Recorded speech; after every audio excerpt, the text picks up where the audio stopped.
va parler des éditions Ashto Bellara. Ashto Bellara, c'est la petite maison d'édition sous le Tine. Alors je dis petite, Étienne peut-être va me reprendre. Bonjour Étienne. Salut Gilles. Oui, c'est une petite micro maison d'édition, on peut dire ça, qui existe depuis 20 ans. D'ailleurs, on va fêter nos 20 ans. Le 26 juin, c'est la date anniversaire, mais on va le fêter en septembre à la bibliothèque de Mauléon, normalement. Et est-ce qu'on sait combien, est-ce que vous avez fait un récapitulatif, combien de livres sont sortis? Alors en tout, on a sorti, que je te dise pas de bêtises, je crois que c'est 57 livres, et il y en a encore 54 qui sont en vente. On en a quelques-uns qu'on ne vend plus. On ne dira pas pourquoi. Mais il y a des best-sellers aussi. Il y a des best-sellers, tout à fait. Je peux en citer deux.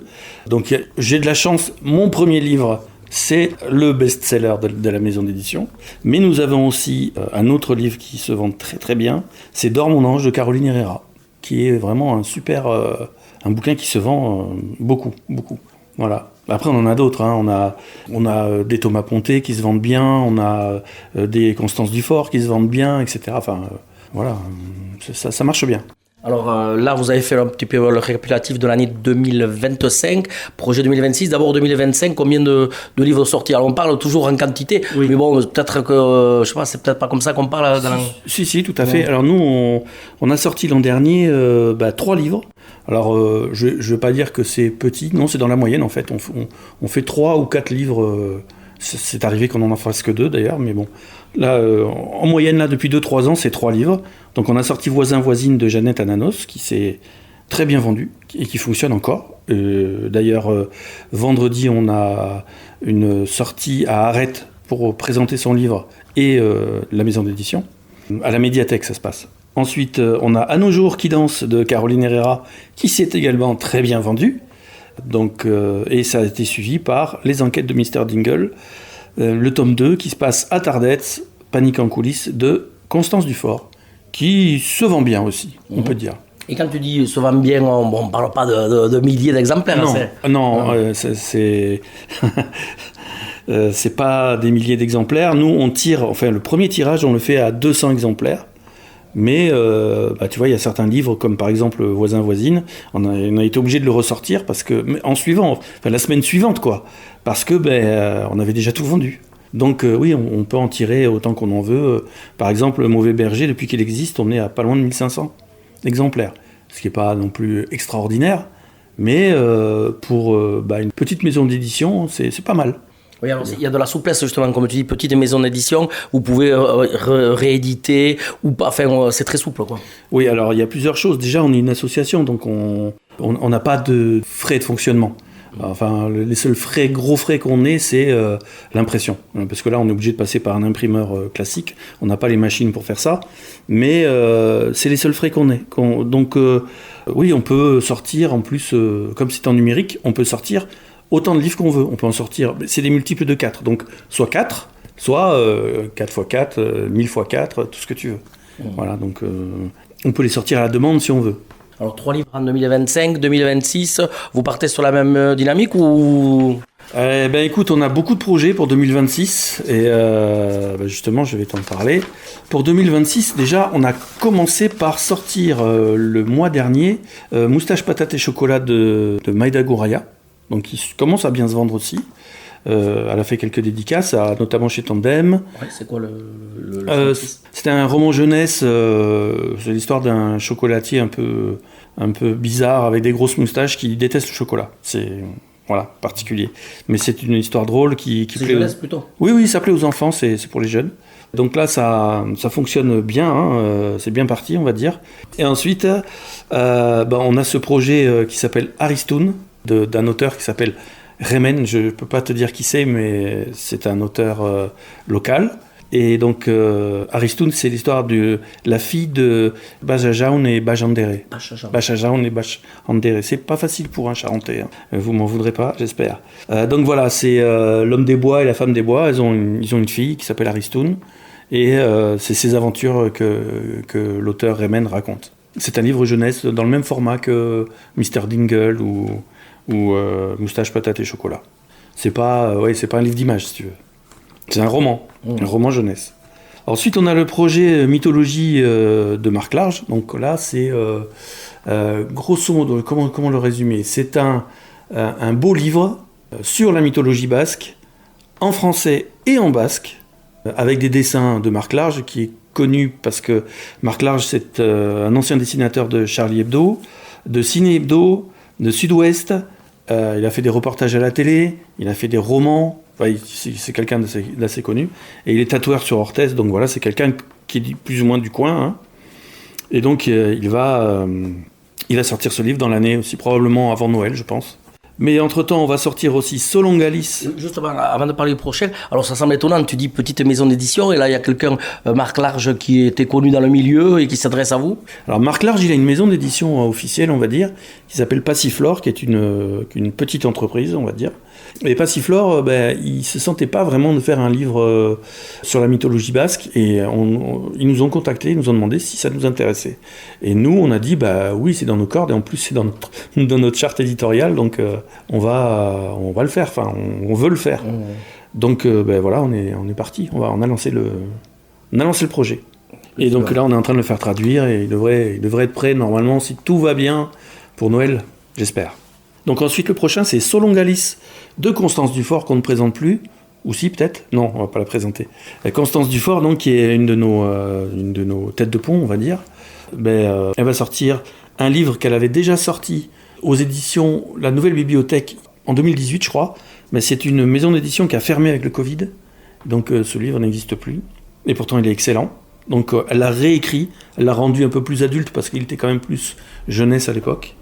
Et puis là, elle en a fait un super roman qui va sortir avant l'été. Oui, c'est quoi l'histoire ça se passe aux États-Unis. C'est une jeune fille qui part à la recherche de son frère à New York. Son frère lui laissait une carte et elle doit le retrouver.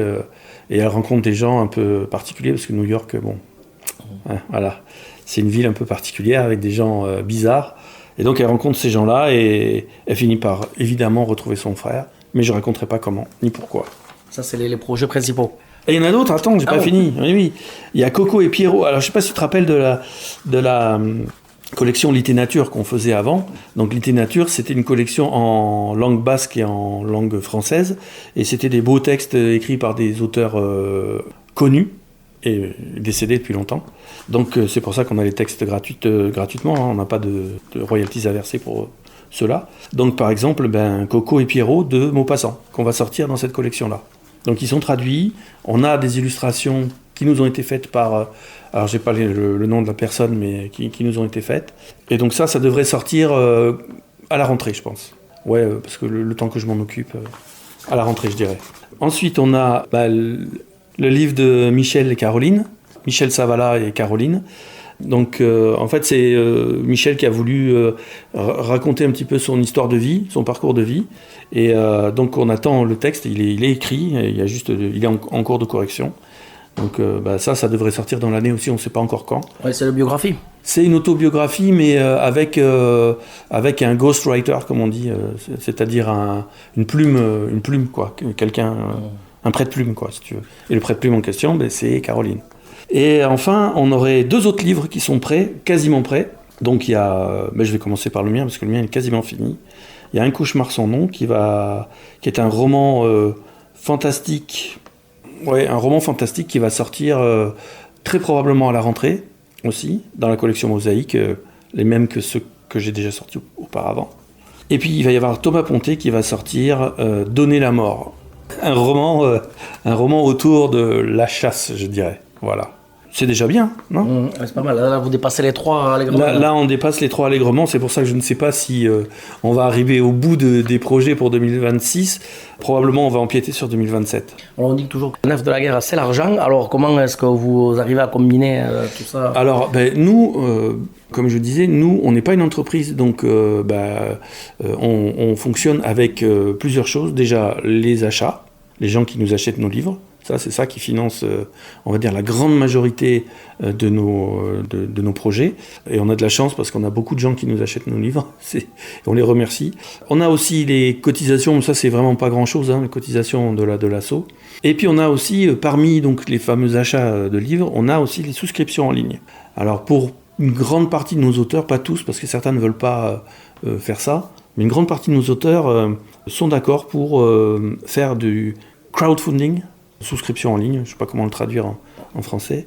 L'idée, c'est en fait, tu précommandes le bouquin, et donc tu payes en ligne avec une carte bancaire, et ton livre, tu le reçois. Alors, en général, c'est un petit peu à l'avance, et dédicacé avec des petits goodies, des machins comme ça parfois. Voilà. Donc ça nous permet de gagner. En général, on ne fait aucune demande de subvention, sauf pour des projets spécifiques. Par exemple, pour le livre de Marc Large, il se pourrait qu'on fasse des demandes de subvention parce que ça touche à la langue basque et on a besoin. Et puis le livre va coûter cher aussi. Faut pas. Et on ne veut pas répercuter le coût du livre sur le lecteur final. Donc, si on peut se faire aider, c'est tant mieux. Alors, on sait on entend beaucoup de gens dire maintenant, les gens ne lisent plus, les gens lisent de moins en moins. Là, donc, vous contredisez un petit peu ce qu'on entend. En fait, oui, c'est vrai qu'il y a la crise du livre. Il faut pas se leurrer. On est en crise du livre. Nous-mêmes, on a vu nos ventes baisser quand même. Ah oui.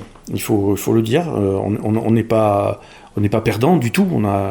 Je crois que même cette année, on a un peu de bénéfices, si on peut dire ça. Mais c'est vrai qu'on a vu nos ventes baisser quand même.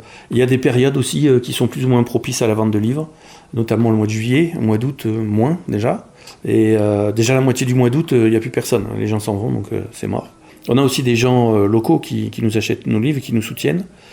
Oui, il y a une crise du livre, mais nous, on n'est pas trop impacté par ça parce qu'on n'est pas une entreprise. On est une asso. Et pour l'instant, on s'en tire bien de ce côté-là. Il n'y a pas de menace et on n'a pas de salariés. Et ça, c'est super important. On fait tout nous-mêmes, sauf, comme je disais, l'impression. Ça, on ne peut pas faire autrement. Mais tous les autres frais, en fait, c'est nous qui les contrebalançons avec notre travail. Alors, on va terminer par ça, mais si je suis un auteur, j'ai un bouquin génial chez moi, que je suis en train d'écrire, je peux vous l'emmener. Comment ça se passe? Je vous l'envoie?